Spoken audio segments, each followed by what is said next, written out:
What's going on, people? How we doing? It's Drams on deck.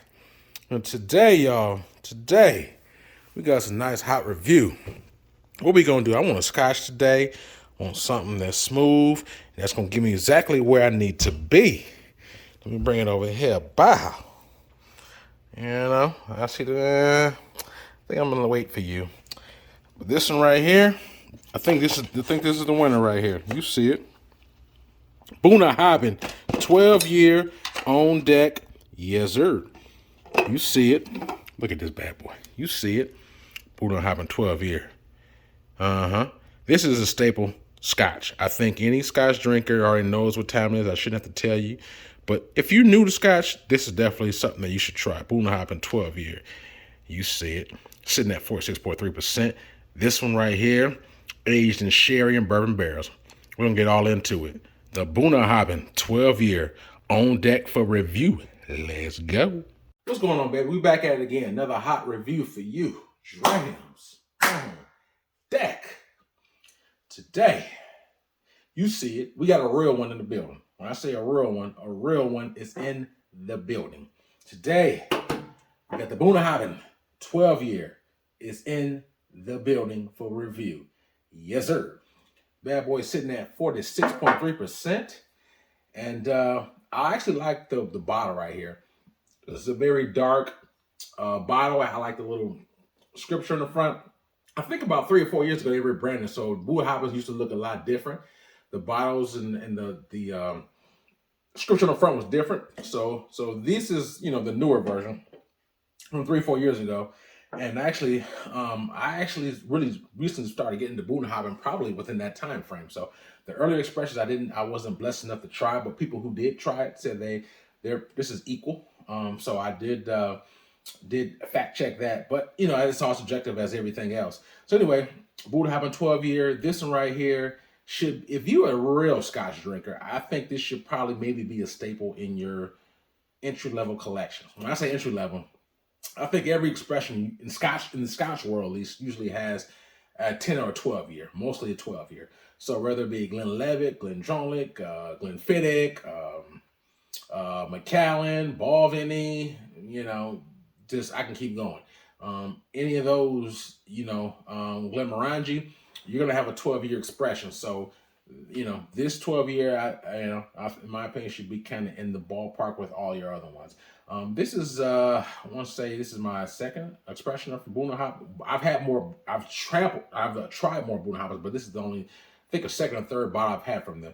I actually reviewed a couple years ago a Bunnahabhain PX release, which is the bottle sitting right here, limited release PX. I've done that one, and now this will be my second one.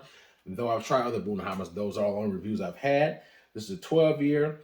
And this one right here is aged in both bourbon and sherry casks. And I love sherry casks. I like bourbon casks. So if you get a good bourbon and sherry cask, it's like, what more do you need? I mean, I think this one right here, believe it or not, this is Bunnahabhain is one of the few distilleries that actually, on the Isla Island of Scotland, that actually have and releases unpeated whiskeys. When I say unpeated, on the Isla Island, that's usually where you get all your smoky stuff, all your Bowmores, Lefroy's, all of those, expressions, all those smoky art bags. You can find all those on the Isle Islands. Bunnahabhain on the Isle Island of Scotland, but they have unpeated whiskeys, which is not normal for that region, which is known for peat. I think them and maybe Brutalati are one of the few two distilleries that do release, unpeated whiskeys.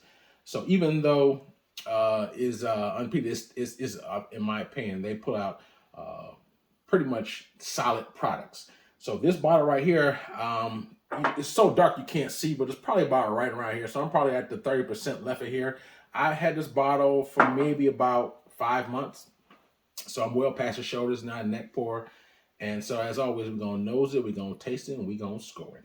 This bottle right here, I think I dropped around $60 for this in California. I got this in California, so it was around 60-something bucks. So it didn't break the bank. It wasn't hard to find or anything like that, But as I said earlier, it's a bourbon and sherry cast, and I think just like the Arbelauer is has the same thing, and obviously one of my favorite, the Balvenie Double Wood, is a sherry and bourbon 12-year. So we'll see how this lines up with those other contemporaries. So let's see what we got on the nose here. Wow. Ooh. All right now. Wow, this has a nice nose. It has like a deep cocoa, chocolatey nose to this. Pick up raisins, cocoa. It smells like a hot chocolate a little bit to me. Pick up like a nice wood character, cinnamon, nutmeg, like a wine tannins I'm picking up on the nose as well. Vanilla. This is a very pleasant nose. It's 46%, so it's not burning my nose. I mean, I got my nose deep all up in its glass, and it's not, flagrantly foul or anything like that. It has a very, very nice, complex nose. Chocolate, wood, tannins, wine influence, vanilla, sherry, dates.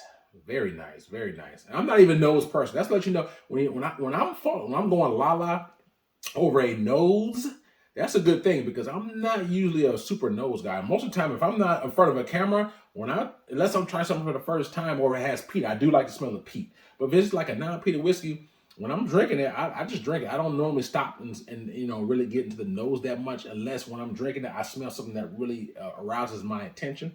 And this is one of the spirits that probably would do that.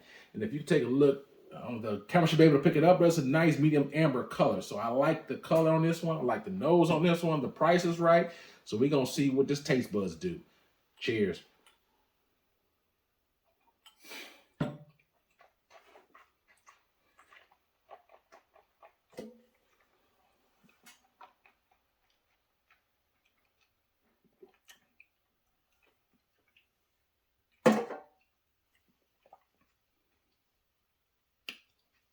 Good. You know what? As always, I like to take 2 sips so I can saturate my palate and I can really dive into those notes for you. So give me one more sip. I'm going to give you what you want. One second.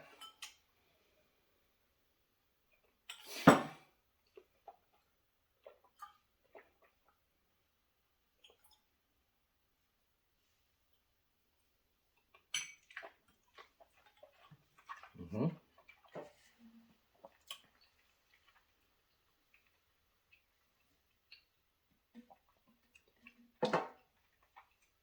You know what? The thing I like about this one, it's very viscous. There's a nice oily viscous consistency to it. And it coats the palate very good. It's very silky. But on the palate, I pick up that cocoa, that chocolate. I pick up a nice, wine tannin or from that sherry influence, vanilla, dates, raisins. It's very silky. I like the mouthfeel, the coating to it. It's really enjoyable.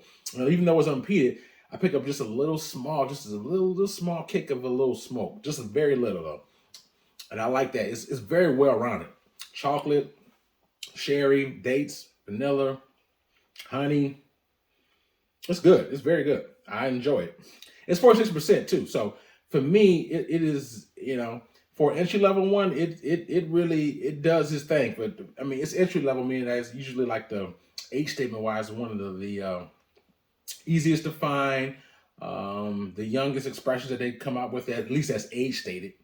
And I think a lot of times when people, when something is ready available, we devalue it sometimes in the Scotch world. We always like to go to some of the hard to find or rare Scotches or bourbons. And a lot of times we devalue things that is always available. That you can always find on the shelf.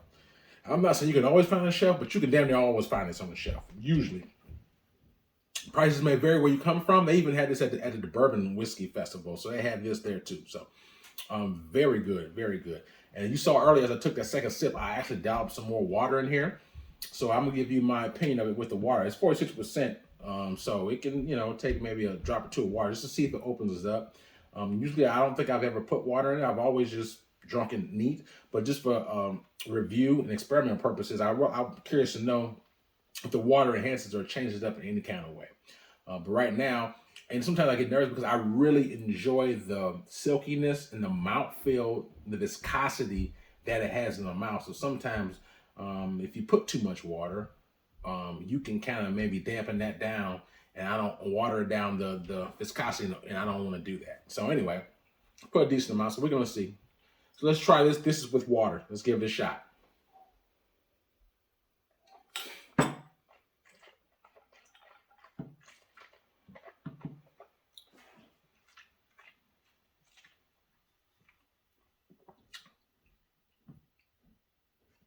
Well, I can definitely like it without water.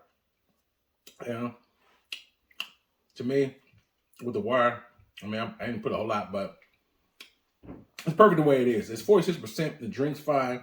Doesn't need water, in my opinion. To me, as I said earlier, it doesn't. It's still mouthful, but to me, it doesn't seem quite as oily.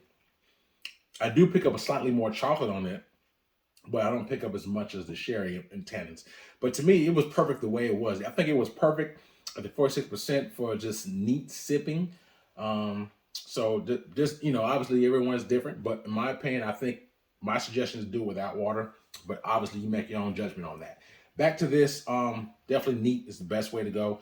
Slightly, I mean, to me, it's slightly less oily, and you pick up a little bit less wine influence, more chocolate. Still good even with the water, but definitely better with that. So anyway, back to what my opinions of this bottle. This is a very good one to me.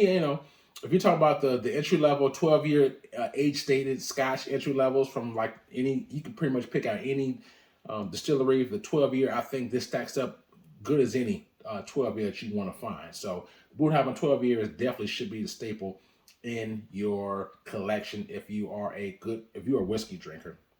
Especially a Scotch drinker. I mean, my people who are, serious Scotch drinkers, I mean, I'm preaching to the choir. You know already what it's about. So I'm not really talking to all my, I would say my developing seasoned Scotch drinkers. This review really ain't for you. It's for people who are looking to probably cross over to Scotch, or maybe just trying it for the first time. Everyone else that's in the Scotch, they know what time it is when it comes to Bunnahabhain, especially 12 years. So they know what's up. So anyway, good stuff. If I had to rate this 1 to 10, 10 being the best for me, Drams on deck, I give this one a solid. Here's the thing. Let me just be very specific. I'm judging this on the contemporaries. So when I say the contemporaries, I'm talking about all the other 12 years. So I give this a solid 8.75. 8.75. So that's pretty much 8 3/4 out of a 10, which is very good. 8.75 for Drams on deck out of a 10 for the Bunnahabhain 12. I think this is something that I'm gonna be very direct and blunt. If you are a whiskey drinker, or specifically someone looking to get in Scotch, if you try this and you don't like it, like I don't think I've ever had anybody tell me they didn't like the Bunnahabhain 12. I don't think I didn't poll everybody, but I don't think I've ever heard anybody say they didn't like it. Same way the Balvenie 12-year. Or even, the Glendronach 12. I don't think I've ever heard no one tell me they didn't like those either. So if you're someone who's looking to cross over to Scotch, you don't, and just using this for example because I'm reviewing this, if you don't like this, maybe you shouldn't be drinking Scotch. I mean, I vividly remember I was talking last month to people who drink bourbon. They've tried this and they say, yo, this is a very solid Scotch. And these are bourbon drinkers. So, I mean, it's a well-rounded whiskey, affordable, easy to find, doesn't break the bank, and it is solid. It's probably just as good as any 12-year Scotch that you would have found on the market. So, in my opinion, if you don't like this, if you don't like a Mac 12, or if you don't like a Balvenie 12-year, then you probably shouldn't be drinking Scotch. I mean, and those are solid entry-level whiskeys. So that's just my opinion. If I'm not saying you have to be in love with this or think this is the best thing ever, but if it should at least be okay. Like, oh, it's not bad or okay. But if you try this and it's not even okay, if it's just horrible to you then you probably shouldn't be drinking Scotch. Maybe go to a different spirit, because Scotch probably is not for you. This is so easy to drink and so easy to find. So I think to me it's pretty complex for a 12-year. So I mean, if you try this blindly and just don't like it, then you probably shouldn't be drinking Scotch. Maybe stick to tequila or cognac or whatever it is that your wheelhouse may be. Some people only just drink gin. That's all they've been drinking for gin for 20 years. And they've conditioned their mind and their palate to only like one thing. And so sometimes if you try something different, it's so out of the realm of what you've only been drinking that you don't really have the opportunity to really enjoy it like you should sometimes, because you're already conditioned to like a certain thing. But be it as it may, yeah, this is easy to find. So this is a solid. This should be, for any Scotch drinker, they should pretty much have this in rotation. So for me, this is definitely a winner. You know what I'm saying? 8.75 out of a 10, solid dram. Bunnahabhain 12-year on deck for review. Cocoa, chocolate. You get, like I said, the wine tannins, the nice viscous oily taste that dates raisin. It's very good. This is just a small little, just a little hint of a little smoke on it, and it goes hard for me. I mean, when I say smoke, I think I researched it's only 3 parts per million peat on this, which is nothing. I mean, I'm an Octomore lover. So Octomores, they go up to 150 to well over 200 ppms for peat. This is only 3, which is not much. If you get like a normal Ardbeg or Lefroy, those are like in the 50 to 60 ppm. So 3 ppms is nothing. So very, very good, easy to find, solid dram that any, not just Scotch drinker, but I think any whiskey drinker should, want to have in their arsenal. Even bourbon drinkers, you should have this in your arsenal, in my opinion, especially if you never had it. You do yourself a favor. You think about this. You can find this a pour at any decent, restaurant. You don't have to go to like a lot of times when I'm looking for hard to find stuff, I usually have to find myself going to high-end seafood or steakhouses to get those upper echelon spirits. But this is a common dram, but it's solid. So you can find this probably at at your local, steakhouse or restaurant. You should be able to find a pour for, no more than $20 or less. So, and try this. So if you never had this before, try out a pour at any local establishment. You should be able to get yourself nice little entry level to it without having to buy the whole bottle. You can find out if this is something that you like or not. And I think you probably will like it. That's just my opinion. So yeah, if you don't like this, then maybe your taste buds need to be retested or something. I don't know. But this is awesome stuff right here. It really is. So anyway, 875 Drams on deck. I hope you like it. I hope you got something out of it. Please check out my Instagram page. There's a link for it in the description box. I got some videos and other stuff in there that you have not seen. So please check that out. If you got something out of this, give it a like if you choose to, or subscribe if you choose to. I really appreciate the support, the love, and let me know your opinions of this bottle if you have had it, or even if you haven't had it. I really want to know what you guys think. I want to get some feedback on what your personal experience with this bottle is. But I'm having fun. I thank you guys for your love. Drams on deck, yes sir.